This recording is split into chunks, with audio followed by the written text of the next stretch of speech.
Hello and welcome to Over the Edge Episode 3. My name is Luke Erickson, your host of the Over the Edge podcast. Before we get into today's episode, I would just like to wish everyone a very happy Thanksgiving. It's Wednesday here, I'm recording this, and I got a big feast tomorrow with all my family. I'm back in Minnesota. And whether or not you're with family or out and about, I hope everyone is having a really great day. I personally have a lot to be thankful for, this podcast now being one of them, and I just want to thank all you guys for listening now.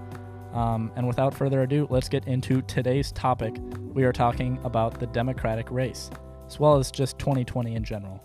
We will be discussing the Democratic candidates as well as their policies and history, and we will hopefully hear from both people that are going to be choosing one of these candidates, as well as some Trump supporters, and see how these people feel about the candidates, as well as what they believe the most important issues are coming into 2020. As always, all articles and or facts that I will be talking about in this podcast can be found in the description of this episode. And yeah, let's get right into it.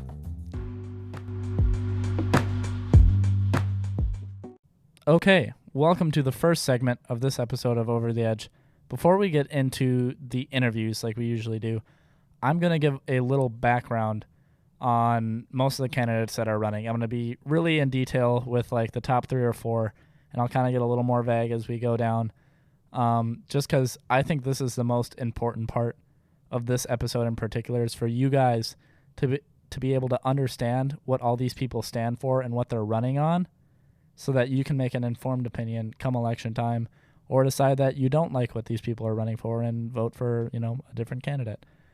So we're going to start off with front and center, Joe Biden. Believe he's pulling at 32% right now. This is my favorite fact about him. Sorry, I have to give a little history. He's from Scranton, Pennsylvania. If you're not aware why that's significant, that's where the office took place. I think that's really funny.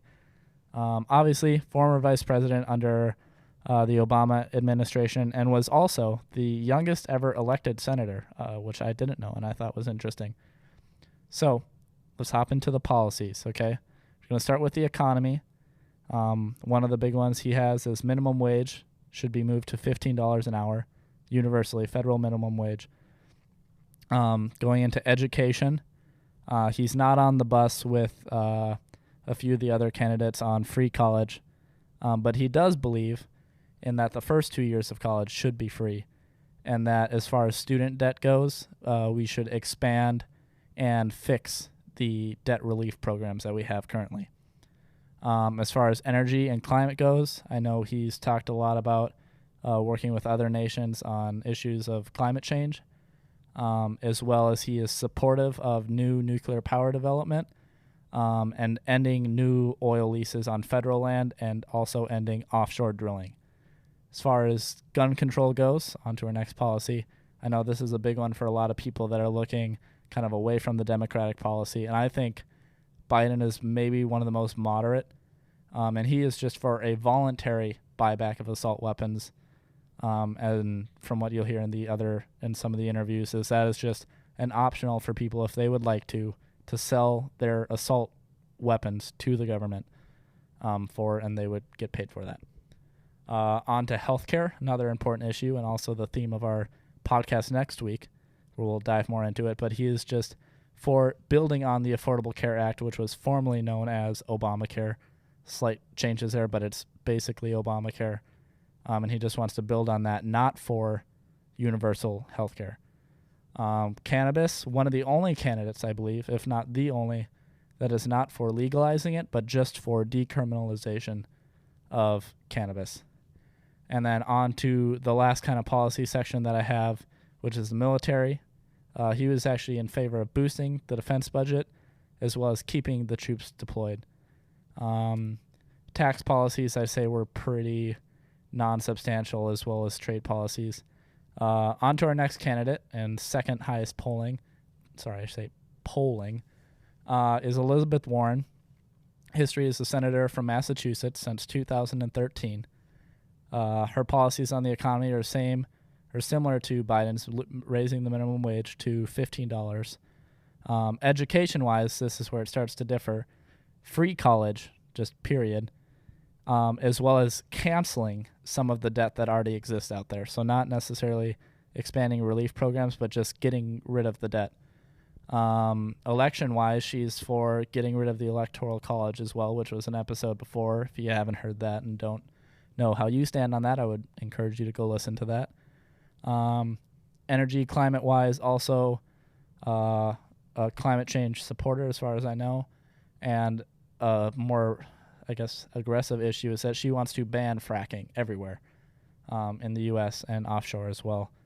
Gun control, another more liberal policy, you could say, or however you want to state it, is for the ban of assault weapons. So not necessarily a buyback, but just a straight out make it illegal to own an assault weapon. And also Medicare for all. So this is getting rid of private insurance in America and replacing it with a universal program. And then as far as cannabis, legalize it. Like I said, I believe Biden is the only one who is just for decriminalizing it. And for the military, cut spending and bring troops home from post 9/11 conflicts. And then the last candidate we'll go really in depth with is Bernie Sanders, obviously another main running competitor. History is senator of Vermont since 2007. Not a lot of issues that I found on the economy, but for college, or education I should say, is definitely where he's most known for and was where he was most famous for in the 2016 election, why he gained a lot of traction. Free college and canceling all student debt. So all the student debt that exists, and I'm not sure if that applies to people that will then be coming out if they somehow get debt. I guess not if there's free college. All debt is just gone away with. Election-wise, also for getting rid of the Electoral College. And another issue that was unique to him was that he believes that felons should be able to vote while they are incarcerated. So while a felon is in prison, let's say a murderer, or I don't know a lot of felony charges, but that's an extreme one. A murderer will be able to vote while they are incarcerated. On climate and energy, he is for closing nuclear power, and also the same as Elizabeth Warren with banning fracking everywhere. Gun control, more moderate, same with Joe Biden, a voluntary buyback of assault weapons. Healthcare, Medicare for all, same with Elizabeth Warren, getting rid of private health insurance and replacing it with a universal program. Legalizing cannabis, and then military, cutting spending, and bringing troops home. Pete Buttigieg, he's definitely maybe higher on the list as the kind of running mates, maybe possible vice president candidates. But as of right now is not in the main contention for the Democratic nominee. He's a mayor of South Bend, Indiana, which I think is pretty unique, not a senator or a government or a representative, but a mayor from Indiana. Education-wise, he believes he has a more unique one, not necessarily 2-year free college or free college, but just a no debt after college. So that just makes sure that college will always be affordable, not necessarily free for everyone, but that you won't have to graduate with debt. Climate, energy-wise, supports nuclear power, as well as ending new oil leases on federal land and offshore drilling, just like Biden does. Everything else was pretty non-substantial. He was a vet, I believe, and he was for boosting the defense budget and bringing troops home. On to our next one, our senator from California, Kamala Harris. I hope I'm saying that right. I believe I'm saying that right. Same as Buttigieg, debt-free college. Ban assault weapons. As far as gun control goes, one thing I personally, this is my personal opinion, not a fan of her. She doesn't really have a vision on healthcare. And yeah, on to our next one. Senator from Minnesota, Amy Klobuchar. Same with Biden, 2 years of free college. Supports nuclear power, ban on assault weapons, and is with the only other candidate that is with Biden on building on the Affordable Care Act instead of Medicare for all. A quick side note, I don't know if you guys have heard in the election, or not in the election, but just in the news in general, Michael Bloomberg will be entering the Democratic race. He will not be in the, as of right now at least, will not be in the next Democratic debate. But you will be able to find out about him on his website. If you Google him, you should find it. Just a little background. He is a billionaire mayor of New York. Bloomberg is a Democrat turned Republican turned independent turned Democrat again. And from what I've heard, he's got some pretty solid policies. I wasn't able to do a lot of research on this just because he doesn't have a lot of info out there as of right now. But I would encourage all of you to keep up to date with what he's doing, because I think he could be a really interesting possible candidate. And then the last two, kind of more borderline, pulling around like 5 to 1%. Our first one is Andrew Yang, definitely an outsider, more like Trump was coming into the 2016 election, a businessman with a very, very unique look on the economy, which is the universal basic income. And what that is with his proposed value-added tax, he would support a universal basic income for every American over the age of 18, where you would get $1,000 a month, so $12,000 a year, no questions asked.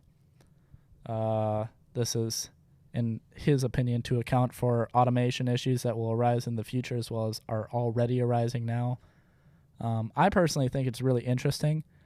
I don't know how practical it is, but I think it is definitely a more progressive policy and a more policy that is, what's the word for it, I guess?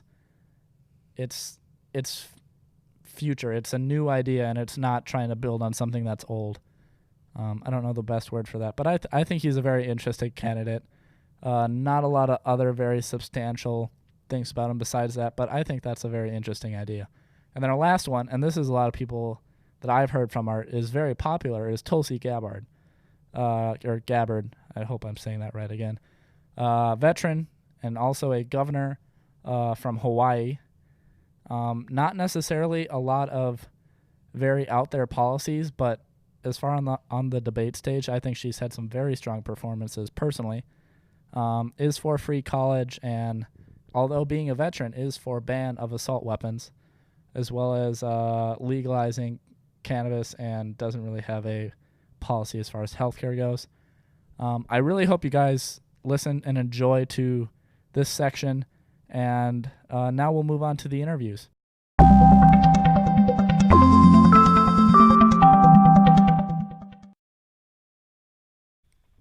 Hello, and welcome back to Over the Edge.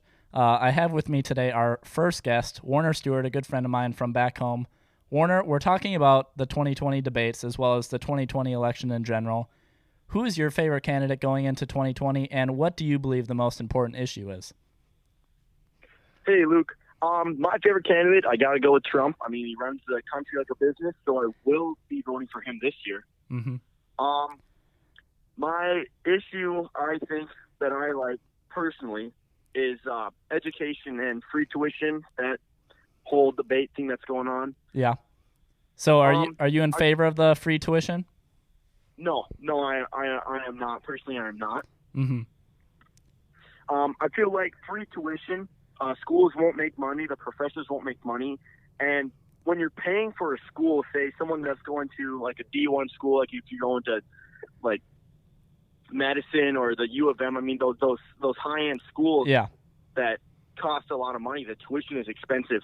Oh yeah. I feel like if you're paying for that, not your parents, if you're paying yourself for that, that kind of gives you that backbone and motivation to say, I'm paying for this myself. Yeah. I'm not going to waste it. I'm not going to throw this away. Yeah, and to have some skin in the game. Yeah, I get what you're saying. Yeah, right. And with free tuition, I feel like some kids may just throw that away, and if they get accepted to a school, then they're going to say, I'm here for free. I can do whatever I want. I don't have to do good. Yeah. And if there is free tuition, free tuition would be maybe a good thing for some people. Like they have scholarships already. Yeah. But you have to work for those scholarships. Academic and sports scholarships. For sure. If there was free tuition, I feel like there would have to be like rules set. Like you have to maintain a certain GPA. Yeah. That's really interesting. Attendance. Yeah. These rules put in place so these kids can't just go and do whatever they want and just say, I'm here for free, blah, blah, blah, you know? Yeah, no, that's really, and I think that's nothing that I've heard in like some of the debates over that, and I think that's a really good point. Is that like what is the social impacts of having free college? Are kids just like not gonna care, or be carefree, or be like, oh, I don't need to rush into college, or what are the social effects of it? I feel like that's Right. something that's kind of avoided right now. Yeah, it'll give kids, paying for your own college. I mean, if you're going to pay a lot of money, then you're going to want to do good in school. I mean, that's just how it would be. That's how I would be. I mean, so. And then the last thing I'll ask you kind of about education is some people or I don't know if you've heard, Bernie Sanders believes that we should get rid of all student debt. Some other candidates believe in getting rid of some student debt, and then the rest of the candidates are for more just expanding programs to fix debt and make it easier to get out of it. How do you feel about student debt in particular? Student debt, your last point was good. I mean, if there was a way where someone could come up with a thought or a plan on how to make it easier for these kids to pay back their student debt and their student loans, I mean, like the government will give you like a $200,000 business loan, but they'll only give you. No, I was wrong. It's the other way around. So schools will give you $200,000 for college, but they won't only give you $25,000 for a business. Yeah. Mm-hmm. Right. And I feel like you're going to obviously be making more money with the business. Yeah. So, if there's a way for these kids to, I mean, especially everyone's not guaranteed a job out of college. I mean, that's just how it is. I mean, certain things you are, but not everyone is guaranteed the job that you went to school for. Yeah. And if you're not guaranteed that job where you'll be making good money for the schooling that you went through, and the money you paid for that much schooling, if you're not going to get a job that makes good money, then you're going to have a hard time paying off that student debt. Yeah, for sure. So you think having programs to maybe help people get out versus just paying it off for them is a better plan? Yeah.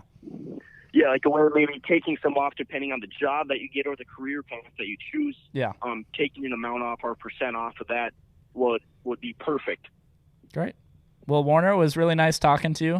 Good catching up as well. Hope to talk to you again soon, and thanks for coming on the show, man. Yeah, no problem. It's good talking to you.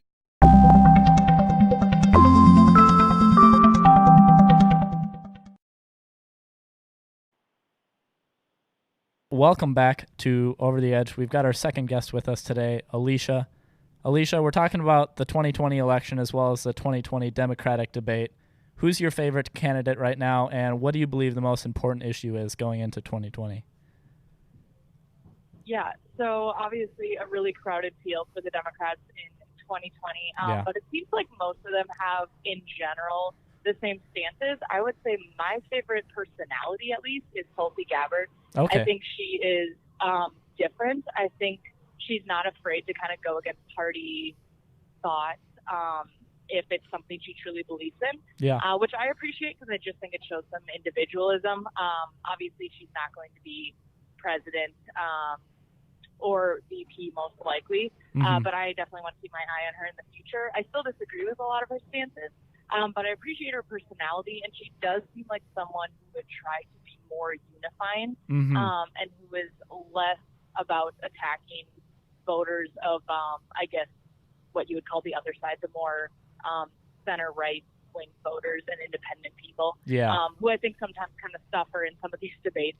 It seems like a lot of the candidates are aiming for the really far left-leaning voters. Yeah, that's for sure. So, so Tulsi's my favorite. As far as actual chances to win the nomination, I think Biden probably still has it. I think he's honestly the only person in the race right now who can win those moderate left and center voters. Yeah. And I think that the DNC will probably be smart enough to realize that, especially in states like Iowa or Ohio or some of those more, kind of traditional, somewhat Democrat, somewhat Republican states, the swing states. I think you need someone a little bit more like Biden. Yeah. And a little bit less like, maybe Sanders or something like that. Yeah. I think for VP, I was talking with a couple people the other day, and we were talking about how Cory Booker could be a good VP because he's pretty strong on the issues. He's generally well liked, but also I don't think he is a big enough personality to be president yet. And so I would say he'd actually be a pretty strong VP. Kamala Harris, I used to think she could be a good VP, but honestly, I think at this point, her battles with Tulsi Gabbard and just kind of her dropping poll numbers seem to indicate she's losing a lot of popularity. And I think she's a little too authoritarian. I think it'd scare away some center voters. So anyway, I guess those are my thoughts on that. As far as the issues going into it, it's really interesting because the issues that voters care about are somewhat similar, but also I would say the leading one for the Democrats is probably climate change and healthcare, I would say. I think you hit that on the nose. And then I would say Republicans, it's probably more, I don't know, I suppose immigration would be up there. Let's see, I guess, and both parties have different ideas on how to address all these things. So of course they all care about it. But I think the leading issues are different. And so I will say, I think that Donald Trump, as of now, with just what I see, I would predict he would win this election. But I think that could change if the economy tanks. And then also, right before I came on here, I texted someone and I was like, hey, any hot takes on the election? And what he said was, if Michelle Obama stepped into the race versus Trump, he sees Michelle Obama taking it. And poll numbers, I thought I saw an article that said Michelle Obama would be polling higher than any of the current Democratic candidates. Yeah, really. So I think she's kind of a sleeper pick if she does enter the race because she's pretty well respected, and she, just kind of appears to be a friendlier face, I think, for a lot of moderate Democrats than maybe some of, the more extremists like Sanders and AOC are.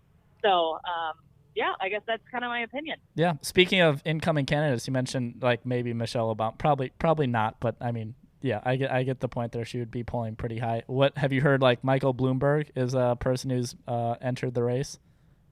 Yeah. I saw he came in and Sanders immediately attacked him for his campaign spending, which I think is a little ridiculous because I think everybody knows you have to have a lot of money to campaign. Oh yeah, and when you're worth $54 billion, I think attacking someone for a $30 million ad campaign is kind of crazy. Yeah, it's when you own 3 homes and your book was a bestseller and you're a millionaire. Well, a millionaire. I think he used to want to tax all millionaires and billionaires.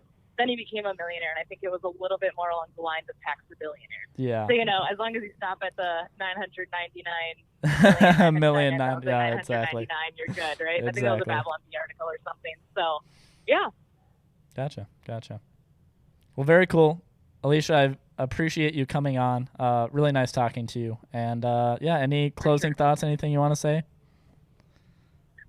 I would just say that I think the most interesting part of the election in 2020 is really going to be the young voters, because I know in 2016, not a ton of them came out to vote. Yeah. But I really think with how polarizing it's been for the last 3 years, I think a lot of college students are starting to care.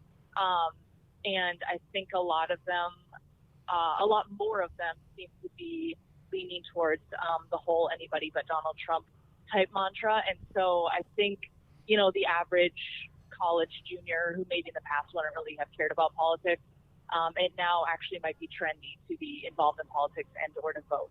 And so it'll be interesting to see because people usually obviously lean more left when they're younger, just statistically, because, of various factors. And, people always joke around that you can kind of become a conservative when you have to start paying taxes.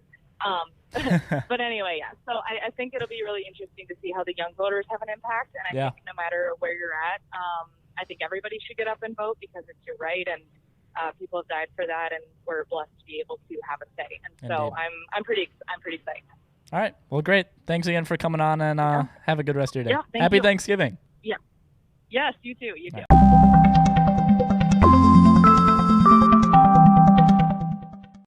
Welcome back to Over the Edge. We've got with us our third guest today, my friend Caleb from the University of Utah. Caleb, we're talking about the Democratic debate as well as just the presidential debates that are going to be going into 2020. who's your favorite candidate going into 2020 right now, and what do you believe the most important issues are? Well, on first glance, obviously you want to support your background, and my background is heavily conservative. I grew up hunting. I own guns. My whole family owns guns. We're a very, very conservative family. Yeah. However, being a college student, I see the benefits that Bernie Sanders and Elizabeth Warren are offering with their policies regarding college debt. And that's very interesting to me because, well, me being a college student, that benefits me greatly. And I don't think the conservatives go about that the right way, in all honesty, not the right way that would be most effective. Yeah. Okay. Well, I think that's really interesting that you've kind of able to see both sides. And that's definitely a huge point of this podcast, is for people to be able to see the pros and cons of both parties. So I appreciate you saying that. So would you say Trump then, even though you kind of like those, is Trump still your favorite, or do you have a favorite Democratic candidate, I guess?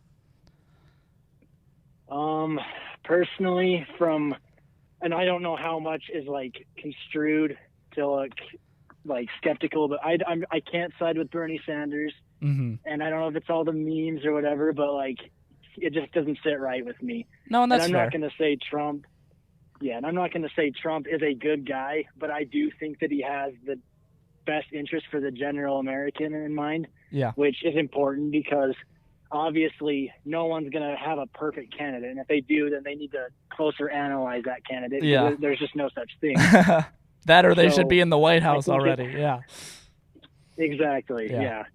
And so I think it's important to know who you're voting for, what their ideas are, and then you have to keep them you have to hold them to it. Otherwise, what's the point of being a politician? Yeah, no, totally. So, and if you're someone who is, so let's say you're a Trump supporter and you think that Republicans are going about education the wrong way, do something about it. Campaign, right? I mean, obviously the letters don't all get answered, but try to get your voice out there that you are maybe more conservative, but you think that some of these more liberal education policies are good and helpful.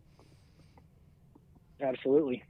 All right. Well, Caleb, I really appreciate you coming on the show. Is there anything you want to say before we wrap this up? Yeah, I just want to say I love what you do, Luke. Seriously. I appreciate it, dude. Appreciate it. It means a lot. Honestly. I'm doing my best out here. Doing my best. Doing damn good too. Seriously. Right. Appreciate it, man. All right. Well, Caleb, nice talking to you and catching up. I'm looking forward to seeing you again once I get back out to Utah.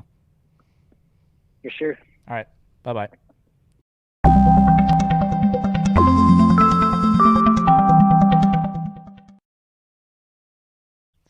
Hello, and welcome back to Over the Edge. We have with us today our fourth guest, my friend Alia. Alia, we're talking about the 2020 presidential debates as well as the election that's going to be coming in 2020. Who is your favorite candidate right now, and what do you believe the most important policy is going into 2020? My favorite candidate is definitely Elizabeth Warren. Mm-hmm. I think it is time we have a female president. Yep. And definitely, I think the issue I'm most passionate about going forward is climate change, for sure, especially since our current president doesn't believe in it. Mm-hmm. And also how to combat gerrymandering and how that affects the election process. Mm-hmm. For sure. So, yeah, those are the two most important issues. Would you be willing to expand a little, or what you like about Warren on either of those issues, I guess? Or what you like about Warren in general?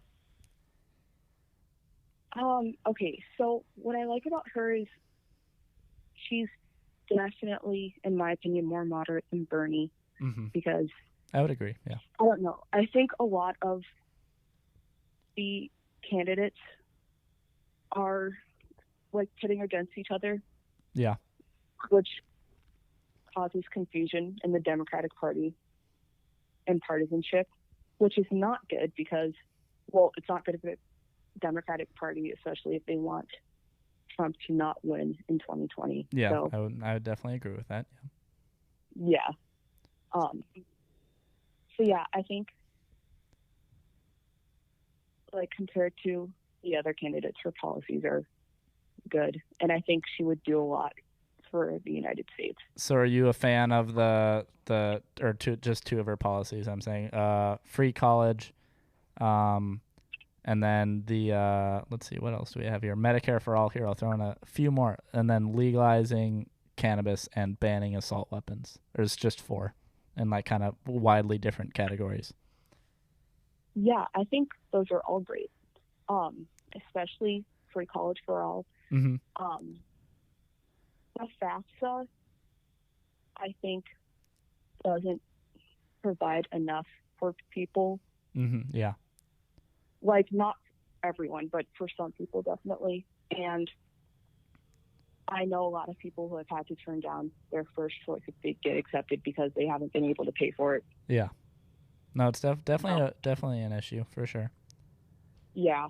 And then Medicare for all, do you think getting rid of private health insurance is like all right if we're providing it for everyone, I guess? Yeah, I believe everyone should have the right to free health care. Mm-hmm. Like, I just think that's a great thing across the board. Yeah, but it also gets rid of, from my understanding, then private health insurance. Yeah, so teachers and stuff who have benefits of really good health insurance get that taken away. Yeah, that's like obviously something that would conflict with that, but then people who don't have it at all have at least some access to it. So I don't know, it's kind of a toss-up. Yeah, no, it's definitely one of the more difficult issues. That's actually what the next podcast will be on is on healthcare, because I feel like it's something that kids our age especially don't pay attention to when it comes to like the Democratic races, and or just don't really understand how it affects them. And it was something I was really interested to learn about. So no, that's what the next episode will be on. But Alia, I really appreciate you coming on and giving your opinion on this topic, and hope to maybe have you on again some other time. Yeah, that'd be great. All right. Well, have a good rest of your day. Thanks, you too. All right.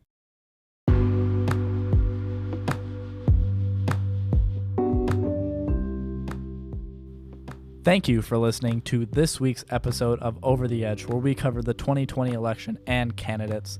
If you guys enjoyed this episode, I would really appreciate it if you shared it with your friends and family. I think this episode in particular is really important for people to hear and to learn about. A quick disclaimer, I am in Minnesota for the holidays, so the setup for the podcast is not perfect. If there are any audio imperfections, I do apologize and promise that they will be fixed come next week. But overall, guys, I thought the podcast went great. I really hope you enjoyed the introduction where we covered all the different candidates and their policies.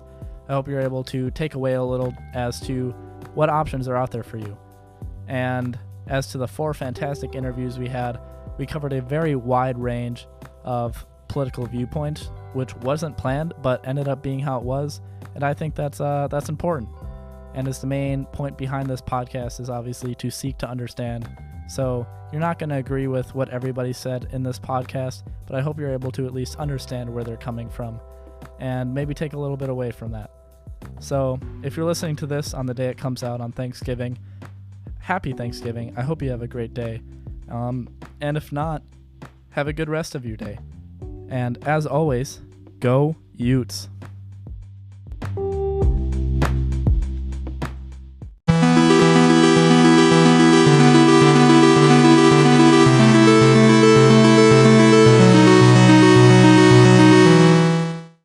Oh, thank you.